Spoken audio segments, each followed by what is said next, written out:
The New York Mets just wrapped up their series against the St. Louis Cardinals. And let me just tell you, it was a disappointment, man. This is not the way I expected this Mets team to start this season. This is not the level of play I expected from so many of the Mets players on this roster. And playing down to our competition is not going to get us anywhere, especially when you're going against a team that you should easily beat, like the St. Louis Cardinals. We're talking about a series that, first of all, you definitely could sweep, but at the bare minimum, you have to win that series. And I talked about it on my last video.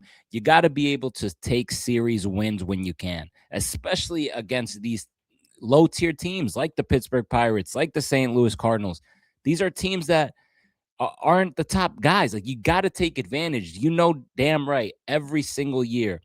Think about last year, missed the playoffs by a game. How many times has this Mets franchise missed the playoffs by a game? Little things like that matter, and I am absolutely disappointed with the way the Mets attacked this series and played this series. It was absolutely inexcusable. I know it's early in the season, but we're at a point where, as a franchise, where we know damn well we've been through pain. You've been through pain watching this video. I've been through pain as a Met fan. We know it always comes down to one or two games at the end of the season. So, yes, I am going to make a big deal about this because these little things count, right? So let's talk about this series and let me give you guys my thoughts. So, first game of the series, Mets bounced back, getting a win after losing to the Pittsburgh Pirates the day before. I thought that was very important. First road win of the season, get it under your belt. You know, vibes were pretty high. We won 4-2. Lindor started the game with a triple, and it looked like, hey, you know, that's back-to-back games where Lindor gets a triple. Is the March April slump kind of behind Lindor? Is this going to be a new Lindor that we start seeing? That's what I thought, honestly. But that obviously went down the drain throughout the rest of the series. Lindor just struggling and struggling and struggling, which has pretty much been the case of his play here in New York when it comes to March and April. Soto continues to deliver, man. I'm talking about in every single facet, from sacrifice flies to getting a sack, just putting the ball in play, drawing counts, working walks, hitting for contact, hitting a home run in this series. Soto continues to be an absolute freaking stud, and I am so damn grateful that he is in the orange and blue. Um, Clay Holmes, I'm going to tell you something. I really liked what I saw from Clay Holmes, to be honest with you. I thought he looked good out there. Yes, he got into some trouble with the walks in here and there. You know, that's what you're going to get with Clay Holmes. But I mentioned this to a couple buddies of mine. I'm only throwing Clay Holmes 5 innings, and that's it. Once this Mets team and Mendoza starts to kind of tinker and get greedy and try to get six out of Clay Holmes, that's normally when things kind of go haywire. That's normally when he starts giving up hits. That's normally when he starts walking people. Can't really control his pitches after that.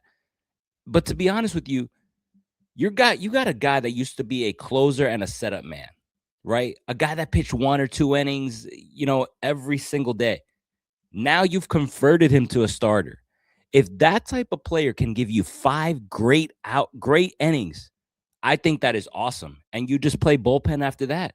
If you can give me 5 solid innings, which I think Clay Holmes is definitely capable of, we saw it last year, I will take that every single time. And Clay knows that. You just have the conversation. You go in there preparing the day before that you're going to need a little bit more from your bullpen because you have Clay Holmes.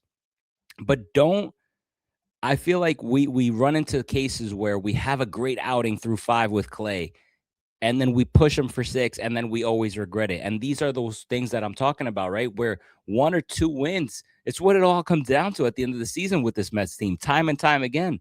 So you got to play the long game. You got to play things smart. I wouldn't be too greedy, and I wouldn't try to take advantage. If I'm the manager, I am throwing Clay Holmes 5 innings every single time. And if he's dialed in and balling through 5 innings, I don't care. I'm sticking to it and I'm taking him out, man. It's just, I'm playing the long game with this. I am playing the long game with this. So that's what I would do. But ultimately, man, we got the win. Clay Holmes looked good. That's my take on that. Devin Williams picked up his first save as a New York Met. That was nice to see. And he had a couple good games so far. Obviously, it's early, right? We know that sometimes, closers that come in here, They blow games. It happens, right? The pressure builds up. I want to see him under pressure a little bit more, but I love what I saw from Devin Williams so far. Hopefully he continues to do that. Game 2. This is the game where you rested Polanco because a little bit of an injury scare there with his Achilles. So first they put him at DH, then they benched him, trying to rest that Achilles, not, precautionary reasons. It's not like he has a torn Achilles or anything like that, but you definitely want to keep an eye on that, and you don't want to push it too hard, especially nowadays where you're able to play DH. You don't have to have all your guys playing the field, and then you have the pitcher batting here. So if you can literally take off some time and some pressure off that Achilles from Jorge Polanco from having to push himself, I am totally on board with that. Hell, I would rest them a little bit more. I thought they were going to rest them on game 3, but they put him out there to play again. I would be very, very cautious because I really, really think despite the struggles from Jorge Polanco this early in the season and despite the struggle from Bo Bichette, I think those two are going to be key contributors down the stretch as this season plays along. Once they kind of start getting momentum, once they get hot, I feel like they're not going to look back from there. We saw those things happen with Juan Soto once he became a Met, right? Struggled early on. Hell, didn't make the All-Star game, and then he turned up, right? These type of players, and Jorge Polanco and Bo Bichette, these are experienced guys, proven guys who've made it very far in playoff runs just a year ago for their respective team in the Seattle Mariners and the Toronto Blue Jays. These guys are going to get hot.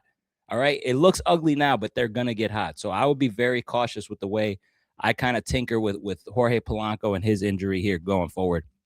Kadai Senga in game 2, man, 9 Ks. Dude looked absolutely filthy, but the offense was not helping at all. I mean, disgusting performance from the entire offense besides Juan Soto.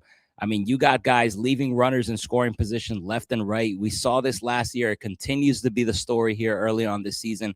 Granted, there's still time to turn things around, but runners in scoring position, we're talking about fundamentals, guys. I mean, we're talking about situations where you'll have a guy on second base, nobody out. You should easily be able to score, especially against the St. Louis Cardinals, right? Put the ball in play. We're talking about fundamentals, man. An area where all you can do is not strike out, we strike out, right? Then you think about, okay, just guy on third base, 1 out. Hey, somebody hit a sac fly. No, we strike out. Or a ground out, and that we can't even bring the runner in, right? It's just things like that, little things like that we've seen last season continue. It's mind-boggling for Mets fans. It's mind-boggling for me to watch. Hopefully they get that straightened out. Lovelady, by the way, the dude is straight ass. I do not trust this guy. I don't want to see him out there pitching and coming out of the pen again. I am completely over him. Yes, it's early in the season. Yes, I might be overreacting. I don't think so, though. I do not trust the guy. I don't like the vibe. He had bad vibes last year. Bringing him back this year, and already I've seen enough. I don't trust the guy. I think we have a very talented bullpen. We got guys like Weaver, Brooks Raley, who continues to dominate, to Myers, even though he blew the game today.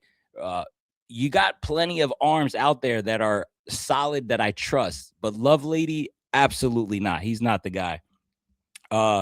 Game 3, and this was the game where I said, you know what?